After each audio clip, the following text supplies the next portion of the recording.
Jonathan Wachtel, welcome to Al-Arabiya. Good to be here, Talal. You've heard the speech of the President in the General Assembly, like we all heard it. And what stands out for you most of all? Most of all, what stands out is that this was not the fiery speech of last year. This was a much more subdued President Trump. This was a President Trump laying out his agenda in very clear and strong terms. This was by no means some sort of weak speech. This had a lot of spark to it, but it didn't have the rhetoric, it didn't have the excitement, but more down to the brass knuckles of what he wants to do, what he wants to achieve, how he perceives the world. He was very hard on Iran. He called their politics of destructions and death, and that they don't respect their neighbors, and that they are spreading confusion and chaos in the Middle East and beyond. What do you feel that this are we going to have even tougher sanctions in November? What can we expect from this administration vis-a-vis Iran? It's a clear message that Iran is not off the hook, that there was some talk, and the President himself has invited Rouhani to speak with him, actually without preconditions.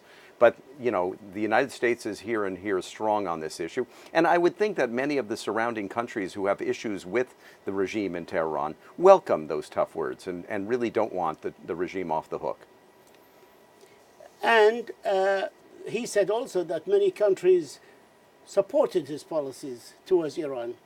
Absolutely. Look, we're seeing an interesting time, Talal. You saw the European Union come together with other diplomats last night who signed the deal, the nuclear deal, and want to prop that up and give Iran a chance to keep the nuclear deal in place. So there's no doubt that we're on a collision course, the United States and those countries that signed that deal and are trying to prop up the regime in Tehran in terms of financial wherewithal to continue along and try to save face in what is a very difficult economic time for them. So, the clouds have not cleared, and we're in for some interesting times up to November and beyond. There was a surprising attack on OPEC. He spoke about natural gas from the United States and oil from the United States, and how the United States is selling it with competitive prices, while OPEC is stealing. He used that word, stealing, from the world countries by selling with very exorbitant prices. Were you surprised?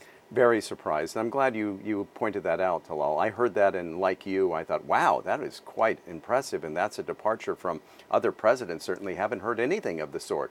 It was almost as if, not even almost as if, the president saying the store is open. The United States is ready to sell its energy resources and come and buy it, and we're not going to be pushed around by OPEC. They'll be a competitor. And here we are. And OPEC, those days of setting prices, of making pain at the gas pump are over. And if the U.S. has to go cheap and undercut, it will. Towards the Middle East countries, Saudi Arabia, Egypt, Jordan, he spoke. Can you tell me what was interesting for you? A salient thing was to give a nod to Salman's efforts, King Salman's efforts to reform Saudi Arabia. It's a tough thing. It's a tough road ahead.